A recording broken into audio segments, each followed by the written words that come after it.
আমরা এখন নতুন এক বাংলাদেশের জন্য কাজ করছি, স্বপ্ন দেখছি।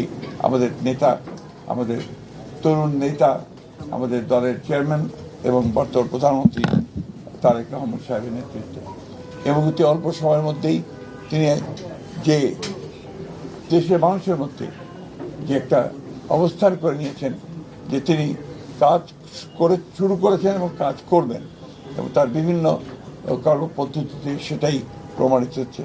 আমরা বিশ্বাস করি, আশা করি যে বাংলাদেশ জাতীয়তাবাদী দল তার নেতৃত্বে আরও শক্তিশালী হয়ে উঠবে এবং এই সরকার, যে সরকার গঠন করা হয়েছে তার নেতৃত্বে, সেই সরকার সফল হবে বাংলাদেশকে তার ইচ্ছিত লক্ষ্যে নিয়ে যেতে এবং সত্যিকার অর্থেই একটা সুখী সমৃদ্ধ বাংলাদেশ গড়ে তুলবে, যা আমাদের প্রতিষ্ঠাতা শহীদ প্রেসিডেন্ট জিয়া রহমানের আমাদের লক্ষ্য ছিল।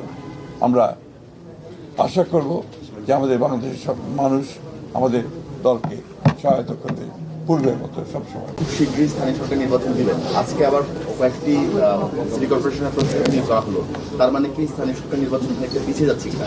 না, স্থানীয় সরকার নির্বাচনের বিষয়ে কত নিয়মকানুন আছে তো সরকারি এবং যে প্রথাগুলো আছে সেগুলো কতগুলো মেয়াদ আছে, কতগুলো মেয়াদ শেষ হয়ে গেছে, সবগুলোকে এক জায়গায় নিয়ে এসে আমরা সরকারের তরফ থেকে একটা সঠিক সময়ে এই নির্বাচনগুলো দেওয়ার ব্যবস্থা আমরা করবো। তবে নিঃসন্দেহে এই নির্বাচনকে প্রাধান্য দেওয়া হবে।